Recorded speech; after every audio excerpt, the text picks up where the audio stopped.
Hello friends, welcome back my channel. आज मैं आपके सामने बहुत इंपॉर्टेंट टॉपिक लेकर आई हूँ, डॉग वैक्सीनेशन का। लोग बहुत कंफ्यूज हैं कि डॉग वैक्सीनेशन क्या शेड्यूल होता है, कब लगाया जाता है और कितनी बार लगाया जाता है। ये सब लेकर बहुत ज्यादा कंफ्यूज है। तो जितने भी लोग जिन्होंने अभी डॉग नए नए लिए हैं या डॉग खरीदने की कोई प्लानिंग कर रहे हैं, तो मैं उनके लिए पूरा फुल डिटेल में आपको शेड्यूल बताने वाली हूँ कि वैक्सीन क्यों लगाई जाती है और क्या शेड्यूल होता है, कब लगाई जाती है और कितनी बार लगाई जाती है। ये सारे आंसर आपको आज मिलेंगे। तो चलिए शुरू करते हैं। सबसे पहले जानते हैं कि डॉग को वैक्सीन लगाई क्यों जाती है। डॉग को वैक्सीन इसलिए लगाई जाती है ताकि इनकी पूरी जिंदगी सुरक्षित रहे, इनको लाइफ में होने वाली बड़ी बड़ी और खतरनाक बीमारियों से इनकी रक्षा हो सके। जैसे कि इनकी डॉग को जो बीमारियां होती है, पार्वो, डिस्टेम्पर, रेबीज, ये बहुत ज्यादा खतरनाक बीमारियां हैं डॉग के लिए जो इनकी जान ले लेती है। तो इन सब से रक्षा करने के लिए इनको वैक्सीन दी जाती है ताकि सुरक्षित रहे। अब हम चलते हैं नेक्स्ट पर। नेक्स्ट पॉइंट है कि हमें वैक्सीन कब देनी होती है, कैसी देनी होती है और कितने कितने टाइम में देनी होती है। तो अब ये हम शेड्यूल देखते हैं। तो डॉग को फर्स्ट वैक्सीन कब लगती है? जब डॉग 40 से 45 डेज के होते हैं। इस स्टेट में ही ये बच्चे अक्सर आप अपने घर पर लेकर आते हैं। तो आपको 40 से 45 डेज के अंदर फर्स्ट डोज देनी होती है, जो हो सकती है पपी डपी या 7-in-1। 7-in-1 लगेगी या 9-in-1 लगेगी, ये अलग अलग नाम से आती है। 7-in-1 करके, 9-in-1 करके। इनका नाम भी इनकी बीमारी के अकॉर्डिंग बना हुआ है। जैसे कि 7 बीमारियों से इसकी रक्षा करेगा, 9 बीमारियों से इसकी रक्षा करेगा, तो उस हिसाब से नाम दिया गया है। या फिर आपको पपी डपी लग सकता है, ये आपको डॉक्टर बता देंगे। तो ये होता है, यानी कि आपको फर्स्ट डोज लग गई है 45 डेज के अंदर। सेकेंड डोज लगने वाली है जब ये डोज लगती है इसके 21 दिन बाद। 21 दिन बाद लगेगी सेकेंड डोज। वो क्या होगा? वो होगा 7-in-1 का बूस्टर। ठीक है, फर्स्ट डोज आपका 7-in-1 लगा है या 9-in-1 लगा है या पपी डपी लगा है, कोई भी एक लगा है। इसके बाद सेकेंड डोज लगी है 21 दिन बाद, जो लगने वाला है सिर्फ 7-in-1 या 9-in-1 का बूस्टर। अब लगेगा थर्ड इंजेक्शन लगेगा इनको, थर्ड वैक्सीन लगेगी इनको सेकेंड डोज के 21 दिन बाद। ये 21 दिन का आप गैप ध्यान रखिएगा, 21 दिन बाद लगने वाली है थर्ड डोज। अब इसमें आपको लगेगी 7-in-1 का बूस्टर प्लस रेबीज। यानी कि थर्ड डोज में आपका रेबीज इंक्लूड होता है, क्योंकि इस समय डॉग समथिंग 3 मंथ के हो चुके होते हैं। इस टाइम इनको रेबीज का इंजेक्शन दिया जाता है। इसके बाद आता है फोर्थ डोज का नंबर। फोर्थ डोज भी लगने वाला है 21 दिन बाद। 21 दिन मतलब आपका थर्ड डोज जो लगा था उसके 21 दिन बाद। ये हो गया आपका लास्ट डोज। और इसमें क्या लगने वाला है? इसमें सिर्फ रेबीज का बूस्टर लगने वाला है, रेबीज बूस्टर लगेगा। ये आपका हो गया चौथा इंजेक्शन। यानी कि आपके सारे वैक्सीन हो गए हैं कंप्लीट। बस यही वैक्सीन है जो आपको ध्यान रखना है। ये आपको अप्रॉक्स 4 मंथ, यानी कि बच्चे का आप 30 डेज से लेके 45 डेज से लेके उसके 4th मंथ तक कंप्लीट सारा वैक्सीनेशन का कोर्स हो जाता है। ठीक है, अब बात आती है कि क्या हमें हर साल भी लगाना है? तो जी हाँ, आपको हर साल वैक्सीन लगानी है, लेकिन हर साल आपको 1 साल के गैप में लगानी है। जो आपने 4th वैक्सीन लगाई है ना, 4th शेड्यूल था, इसके 1 साल बाद आप काउंट करिए, उस डेट पर आपको इसको लगाना है। पहले लगा सकते हैं आप 2-3 दिन पहले, लेकिन बाद में नहीं लगाइएगा। कोशिश करिए पहले ही लग जाए। लेकिन अब सवाल उठता है कि क्या चारों के चारों लगने वाले हैं? तो ऐसा नहीं है, आप चारों नहीं लगेंगे। आपको सिर्फ 2 डोज देने हैं। एक हो जाएगा 7-in-1 और दूसरा हो जाएगा रेबीज। बस ये 2 डोज लगेंगे, डॉक्टर एक साथ लगा देंगे। तो ये आपको रिपीट करना है हर साल। हर साल आपको ये डोज देना है सेम, ये 2 इंजेक्शन लगने हैं। तो ये है पूरा शेड्यूल, इसमें कोई भी कंफ्यूजन की बात नहीं है। आई होप सो कि आपको इस समझ में आ गया होगा। बहुत सिंपल है, आप इसे ध्यान से सुन लीजिए, ध्यान से देख लीजिए। इसके बाद अगर आपको कोई भी कंफ्यूजन है, कोई भी सवाल है, तो वो आप मुझसे पूछ सकते हैं।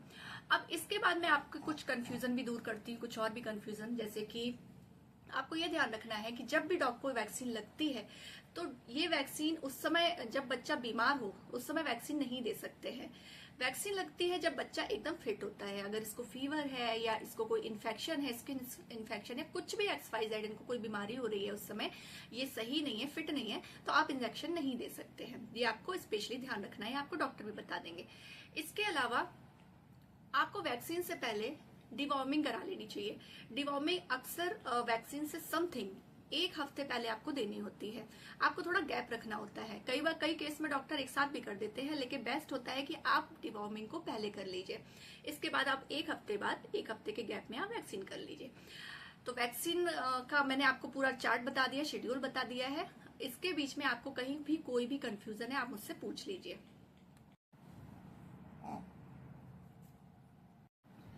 यानी कि थर्ड डोज में आपका रेबीज का इंजेक्शन भी इंक्लूड हो गया है। समथिंग 3 महीने के डॉग हो चुके होते हैं उस समय इनको रेबीज का इंजेक्शन दिया जाता है।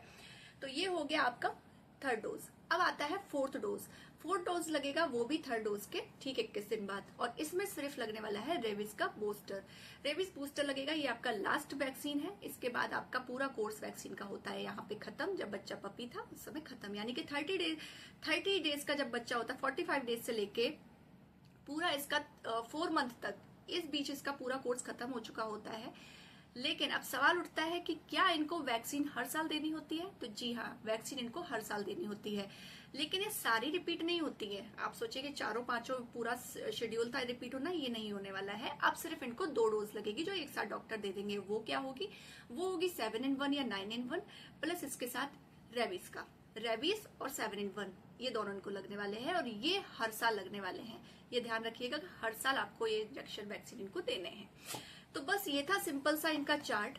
इसके अलावा कोई भी इसमें कंफ्यूजन का बात नहीं होती है। अगर आपको लगता है कि कोई आपका सवाल है, आपको कहीं कुछ मिस्टेक हुई है, आप समझ नहीं पाए हैं, तो आप मुझसे कमेंट में पूछ सकते हैं, मैं आपको क्लियर कर दूंगी। तो बस ये था सिंपल सा। अब मैं आपको बताती हूँ कि वैक्सीन किन किन अवस्था में देनी है या नहीं देनी है। देखिए, वैक्सीन आपको सबसे पहले तो इनकी डिवॉर्मिंग पहले कराइए, देन इसके बाद आप वैक्सीन कराइए। समथिंग डिवॉर्मिंग और वैक्सीन के बीच में 1 हफ्ते का गैप रखा जाता है। सबसे पहले आपको डिवॉर्मिंग करानी होती है और 1 हफ्ते का गैप आप रख लीजिए, मतलब 4-5 दिन का आपको अप्रोक्स गैप रखना है। इसके बाद आप आराम से वैक्सीन करा लीजिए, ये ज्यादा बेटर होता है।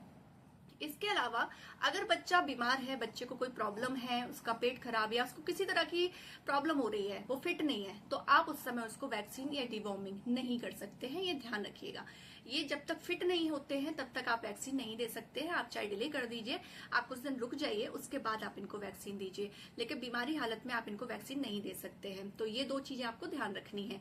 अब तीसरी बात है कि क्या जब बच्चों को वैक्सीन दी जाती है तो क्या ये बच्चे कुछ सुस्त हो जाते हैं? तो जी हाँ, कुछ टाइम के लिए बच्चे अप्रोक्स आप मान के चलिए कि शायद 1 से 2 दिन के लिए ये थोड़ा सा डाउन हो सकते हैं। ये खाना कम खा सकते हैं, इनकी बॉडी काफी सुस्त हो सकती है, इनको हल्का सा हो सकता है फीवर भी हो जाए। तो इस तरीके की कुछ छोटी मोटी चीजें इनको होती है, तो उस समय आप घबराइए नहीं कि इनको क्या हो गया है आफ्टर वैक्सीन। ऐसा कुछ नहीं है। वो कुछ डॉग्स को थोड़ी सी दिक्कत हो जाती है, लेकिन सिर्फ 24 घंटे के लिए, 48 घंटे के लिए होती है। देन उसके बाद वो नॉर्मल हो जाएंगे। तो बस ये इसके थोड़े से सिम्टम्स रहते हैं कि अगर आपने वैक्सीन लगाई है तो कुछ प्रॉब्लम हुई है। तो इस तरह कुछ बच्चों के साथ नहीं भी होता, वो फिट के फिट ही रहते हैं, कुछ के साथ ही होता है। तो बस ये है इसका पूरा फुल कोर्स जो मैंने आपको वैक्सीन का क्लियर बता दिया है, डोज बता दिए, वैक्सीन क्या क्या, सब कुछ बता दिया है। और हाँ, जब आपकी वैक्सीनेशन का ये पूरा शेड्यूल चल रहा होता है तो आपका डॉक्टर आपके लिए एक बुकलेट तैयार करता है। जो इनकी बुक होती है उसमें सारे के सारे वैक्सीन की डेट लिखी जाती है, कौन सी वैक्सीन दी गई है, डोज वगैरह सब दी जाती है। और ये आपको मेंटेन करना होता है। जब भी आप डॉक्टर के पास वैक्सीन लगवाने जाए, आप ये बुक अपने साथ लेकर जाइए। ये आपके लिए सही रहती है कि कल के दिन अगर कोई प्रॉब्लम होती है डॉग की, कोई आप डॉग किसी को देना चाहते हैं या कहीं कुछ किसी को काट लिया डॉग ने, कोई आपसे मांगता है कि आप इसका चार्ट दीजिए कि आपका डॉग कहीं, तो आपको वो दिखाना होता है। तो वो आपको हमेशा ध्यान अपने साथ रखना है। तो ये आप मेंटेन करते चलिए। बाकी मैंने आपको सारे इंपॉर्टेंट फैक्ट बता ही दिए हैं। आई होप सो कि आपको हर कंफ्यूजन को मैंने सॉल्व कर दिया होगा। अगर इसके बाद भी कोई सवाल है तो आप मुझसे पूछ सकते हैं कमेंट सेक्शन में। तो इसी तरह मैं आपके सामने कुछ ना कुछ इंपॉर्टेंट फैक्ट लेकर आती रहूंगी, ताकि आप कोई भी गलती ना करें अपने बच्चों के साथ, अपने पपीज के साथ, डॉग के साथ। बच्चे हमेशा स्वस्थ रहे। तो इसी तरह मैं आपके सामने अगला कोई इंपॉर्टेंट टॉपिक लाऊंगी। तो मिलते हैं नेक्स्ट वीडियो के साथ, तब तक के लिए बाय बाय।